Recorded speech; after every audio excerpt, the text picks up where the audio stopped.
बिस्मिल्लाहिर्रहमानिर्रहीम, अस्सलाम वालेकुम। शरीफ ख़ानदान, मुस्लिम लीग नून कोई ना कोई शोशा छोड़ती रहती है।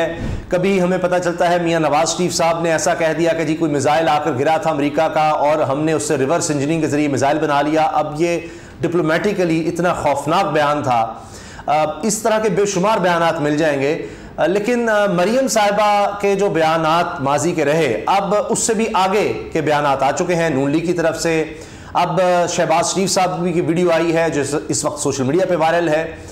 अब आप देखें, मरियम साहिबा को बयान आपको याद होगा कि उन्होंने कहा था कि मेरी लंदन तो क्या पाकिस्तान में कोई जायदाद नहीं है। अब ये जुमला अमर हो गया है जी, लंदन तो क्या पाकिस्तान में जायदाद नहीं है, और फिर अरबों डॉलर निकल आते हैं, फ्लैट्स हैं, यहाँ पर ज़मीनें हैं, सब कुछ आ जाता है। मगर दूसरी तरफ मरियम साहिबा की ऑडियो वीडियोस के हवाले से बहुत सी बातें, इंटरव्यूज़ आज तक अब महफूज हैं, जिसमें उन्होंने बहुत सी बातें की हुई हैं कि जी मेरे पास वीडियोस हैं, अहम लोगों की हैं, अभी सर्विंग लोगों की हैं, और मैं तो हैरान होकर जब मैंने देखी। और जब मियाँ नवाज शरीफ साहब चाहेंगे वो वीडियोस हम सामने लेकर आएंगे। लेकिन हालिया बयान इनके खामन जनाब कैप्टन रिटायर्ड सफदर साहब का ज़बरदस्त किस्म का बयान आ गया है, जिस पर इंसान सर पकड़ लेता है। अब समझ नहीं आती कि मैं शहबाज शरीफ साहब वज़ीर-ए-आज़म पाकिस्तान की जो वीडियो इस वक्त वायरल है उस पर बात करूं या कैप्टन सफदर की बात करूं। बहरहाल अब मुकाबला सख्त है, लेकिन पहले मैं आपको कैप्टन सफदर साहब का ही सुना देता हूं कि वो क्या कह रहे हैं, और ये फिर इस पर बात करेंगे कि इस पर अब लोग कमेंट्स क्या करें, ये है क्या, ये मामला क्या है। पहले सुनिए ज़रा। निकाह का होना जरूरी नहीं है। ये देखिए, मैं दोबारा आपको सुनाता हूँ ये निकाह की क्या बात कर रहे हैं, सुनिए ज़रा। हम बिस्तरी के लिए निकाह का होना जरूरी नहीं है। ये एक बहुत बड़ा फतवा दे रहा हूँ, कोई आलिम दीन मुझसे मुनाजरा करे मैं साबित करूँगा। आप अंदाज़ा लगाइए, वो कह रहे हैं कि कोई आलिम दीन मुझसे मुनाजरा करे मैं साबित करूँगा। हम बिस्तरी के लिए निकाह का होना लाजिम नहीं है, कोई आलिम दीन मुझसे मुनाजरा करे मैं साबित करूँगा। अब चूँकि ये इतना शॉकिंग है, अजीब सी बात है, और जाहिर है कि ये वीडियोस एडिट की जाती हैं, बीच में से निकाल लिया जाता है जुमला। पता नहीं वो इससे पहले क्या बात कर रहे थे, किस सवाल का जवाब दे रहे थे, क्यों उन्होंने ऐसा कहा है। बज़ाहिर यही लग रहा है, और कमेंट्स भी ज़्यादातर ये हैं कि जी वो ये कह रहे हैं कि जी इमरान खान के हवाले से, क्योंकि आजकल वो बहुत ज़्यादा इस पर कैप्टन सफदर साहब इस तरह की बातें कर रहे हैं। और अभी आपने देखा किसी ने कहा कि जी आप 60 साल के हो गए हैं, तो अब भी आप यूथ विंग के सरबराह हैं नून लीग के, तो आपकी यूथ पर एतराज़ गया, आप तो जवान नहीं है। तो उन्होंने कहा जी जिसको शक है वो मेरे बाला खाने पर आ जाए। इस तरह के जवाब इन्होंने दिए हैं, और ये वही मौसूफ़ हैं जो कह चुके हैं कि वीडियोज़ मैंने देखी हैं, कोई बाथरूम में गिरा हुआ है, कोई कहीं गिरा हुआ है, कोई स्विमिंग पूल में है, इस तरह की बातें। अब ये यानी ऑडियो वीडियोज़ वाला ही मामला रह गया है इनके पास। अब इमरान खान, उनसे जुड़े लोग, उनकी ऑडियो वीडियोस, यही खेल है। ये आ गई जी, वो आ गई, लेकिन उससे बात नहीं बन सकी। अब पता नहीं डेस्परेशन में इस तरह की बातें कर रहे हैं। मैं देख रहा था कि एक तरफ मुल्क में दहशतगर्दी कितनी खौफनाक लहर है, फिर सियासी अदम इस्तेहकाम इतना ज़्यादा है, मुआशी आप देखिए तबाही के दहाने में पाकिस्तान खड़ा है। यानी 3 बड़े चैलेंजेस हैं, सिक्योरिटी का, मईशत का, सियासत का। 3 बड़े, रियासत के लिए बड़े खौफनाक चैलेंजेस हैं ये। और ऐसे वक्त में हमारे बड़े बड़े सहाफ़ी प्रोग्राम्स का कह रहे हैं कि जी इमरान खान साहब का निकाह किस वक्त हुआ था, कैसे हुआ था, किसने करा, ये प्रोग्राम्स हो रहे हैं। यानी आप देखिए, अब फिर कहते हैं जी इमरान खान के खिलाफ हम कुछ करते हैं, वो बात नहीं बनती, वो रहने नहीं देते, उनका जनाब सोशल मीडिया बड़ा स्ट्रांग है। भाई आप अपने हरकतें देखें, टाइमिंग देखें, आप मीडिया का इस्तेमाल देखें, मुल्क को मसाइल के दरपेश हैं, आप क्या कर रहे हैं। कैप्टन सफदर साहब का भी बयान देख लें, ये पता नहीं इमरान खान के हवाले से, वही मैंने जो बताया निकाह के आजकल हैं, पता नहीं उस हवाले से बयान ना देना चाह रहे हैं, क्या बात कर रहे हैं। हम सियासत को किस तरफ ले गए हैं। किसी ने मुझे कहा कि ऐसे लगता है कि 2023 का इलेक्शन ही ये ऑडियो वीडियोस पर खेला जाएगा, इस तरह की गुफ्तगू पर खेला जाएगा। कौन कितनी गलीज गंदी गुफ्तगू कर सकता है, कितनी गलीज बात कर सकता है, इसी पर जनाब ये सब कुछ होगा। और फिर उस पर हंसा जाता है, मुस्कराया जाता है, जुबानी बातें की जाती हैं। अब आ जाइए शहबाज शरीफ साहब की वीडियो पर।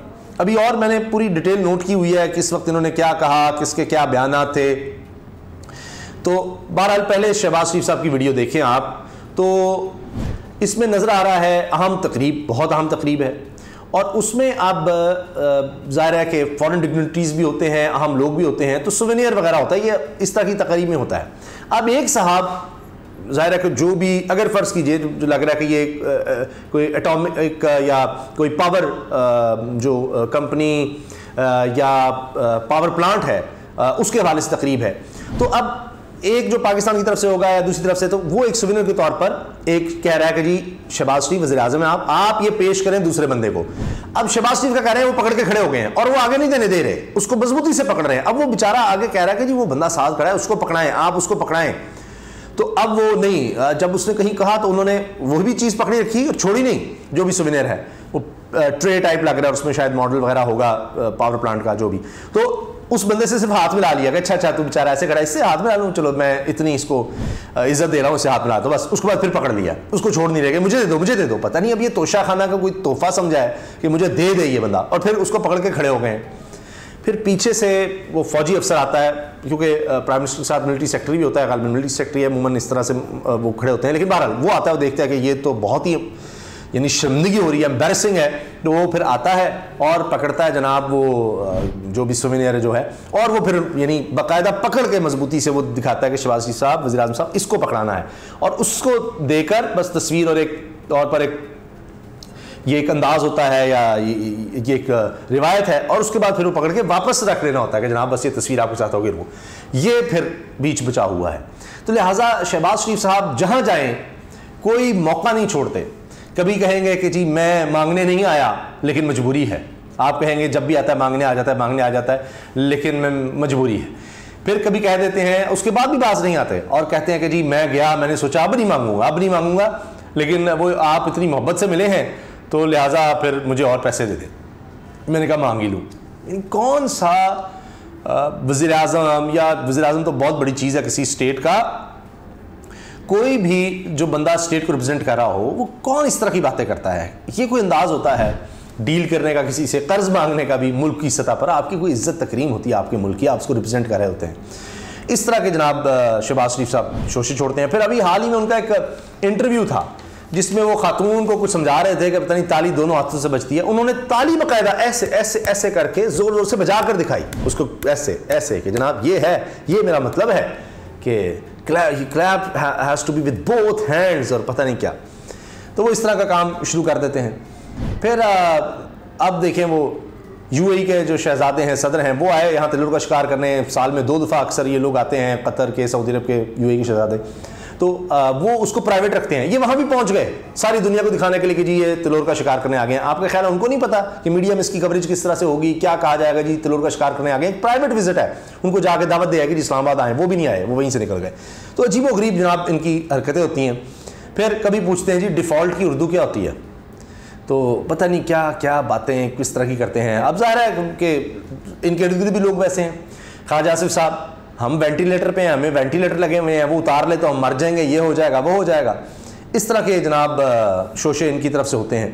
अब आप ये देखें कि किस तरह से मुझे याद आ जाता है कि कायद आज़म रहमतुल्लाह के मज़ार पर जाकर किस तरह नारेबाजी की थी कैप्टन सफदर साहब ने, और वो क्या हुआ था, फिर वहाँ मुकदमा भी हो गया था। फिर कहते हैं कि जनाब जनरल बाजवा को कि जी तुम भी रिटायर हो, मैं भी रिटायर हूँ, अब हम बराबर हैं। अब पूछ तो लें कि आपको बाजवा साहब कितने अजीज़ हैं, और ये सारा रजीम चेंज और ये सारा काम किस में क्या हुआ रोल, क्योंकि दोबारा जागा था ये मामला। लेकिन फिर कहा गया कि नहीं बाजवा साहब को कुछ नहीं कहना, वरना बाजवा साहब हमारे भी राज उगल देंगे। जहाँ तक कारकुनों की बात है, तो वो जो खातून वाली वीडियो वायरल हुई थी, उस पर शायद हमने वीडियो भी बनाई कि जो कह रही थी यहाँ कारकुनों की इज्जत नहीं है, तहरीक इंसाफ में कारकुनों की इज्जत है, मैं इतनी दहाइयों से नून लीग की कारकुनों मुझे अंदर नहीं आने दिया गया, मुझे धक्के दिए गए, ये सारा कुछ मेरे साथ हुआ। तो जनाब उस वक्त तो मरीम साहब ने बोलने दिया क्योंकि मीडिया इतना ज़्यादा था, राना सनाउल्लाह ने बोल दिया अच्छा बस। उसके बाद फिर उसको वाकई पहले तो धक्के जितने दिए गए, बाद में उससे भी ज़्यादा धक्के देकर उसको बाहर निकाला जा रहा है। उसकी भी वीडियो आ गई है कि उसको धक्के दिए जा रहे हैं, घसीटा जा रहा है कि बाहर निकलो, तुम्हारी क्या औकात है, ये कैसे आ गई, जो कि हमने तो खारदार तारे लगाई हुई थी तुम लोगों की वजह से। वो भी तनकीद हो रही है कि एक हॉल में, एक शादी हॉल टाइप है, उसमें कितने लोग होंगे, वो आए भी नहीं, जिस पर मरीम साहब नाराज़ हो गई और वहाँ लोकल लीडर को कहा कि जी लोग क्यों नहीं आए, आप एक हॉल नहीं छोटा सा भर सके। तो उसने कहा जी सारी जो महंगाई है उसका जिम्मेदार नून लीग को कहा जाता है, मैं कहाँ से हॉल भरता, ये तो हाल हो गया। और मरीम साहब ने कहा जी इन सारों को बदल देता हूँ, बदल दो। तो ये चीफ ऑर्गेनाइजर बनी है आपकी, कोई मतलब इनको पार्टी में कोई मिलना ही नहीं है, पुराना सारा कुछ खत्म होगा, नया कुछ नहीं आना, आप नौजवान इनसे बेजार हो चुके हैं। तो वहाँ खारदार जो नतार लगाई थी, लोग तनकीद कर रहे हैं कि इनको छूत समझते हैं आप लोगों को, कि अगर आपके इतने कारकुन वॉलंटियर्स पता नहीं क्या क्या थे, तो आपने खारदार तारे लगा दी हुई हैं, वो जलसों में सिक्योरिटी का मसला होता है, यहाँ हॉल में तो आपको पता है कौन आ रहा है कौन नहीं आ रहा, आप चेक कर सकते हैं, लेकिन इतना फासला रखे, इतना इनसे दूरी, और अगर उससे कोई आकर बाईपास किसी तरह किसी सिफारिश करा के करीब पहुंच भी जाता है तो देखिए उसका फिर क्या हाल होता है। तो जनाब ये जब हरकतें हों तो आपको किसी मुखालिफ की ज़रूरत नहीं होती अपने आप को बदनाम करने के लिए या अपना वोट बैंक कम करने के लिए, यही हरकतें काफ़ी होती हैं, ये बयानात ही काफ़ी होते हैं कि आप इस तरह से दे रहे हैं। क्या ज़रूरत है कैप्टन सफदर साहब को इतने लोगों के सामने, इतने लोग खड़े हैं, ये बातें छेड़ने की, जिसके हवाले से बात कर रहे हैं, जो भी उसका कॉन्टेक्स्ट हो, जो भी सवाल था, इमरान खान पर आप कीचड़ उछालने के जी ये हम इस तरह के लिए निकाह होना ज़रूरी है, मैं किसी को भी मौलवी को ले आए मनाजरा कर लें, कौन इस तरह की बातें करता है, पता नहीं क्या हो गया है। कई दफ़ा तो ऐसे लगता है कि यही वजह है कि इनको ज़्यादा सामने नहीं लाया जाता, लाइमलाइट में उस तरह नहीं लाया जाता, किसी प्रेस कॉन्फ्रेंस में या दीगर जगहों पर इनसे बयान नहीं दिलवाया जाता, बस इनको यही यूथ विंग का सरबराह के तौर पर रखा हुआ है कि बस ये साइड पे रहें, काम वगैरह कोई नहीं, बस इसी तरह कि बस ये समझे कि मेरे पास ओहदा है, बस ठीक है। तो जनाब ये कुछ जो सोशल मीडिया पर जो वीडियोस वायरल थी, सोचा कि आपके सामने रखें कि असल वजह इनकी क्या है, क्यों ये वायरल हो रही हैं, क्या इनका कॉन्टेक्स्ट क्या है और हुआ असल में क्या है। अपनी राय का इज़हार कमेंट सेक्शन में ज़रूर कीजिएगा। अल्लाह हाफ़िज़।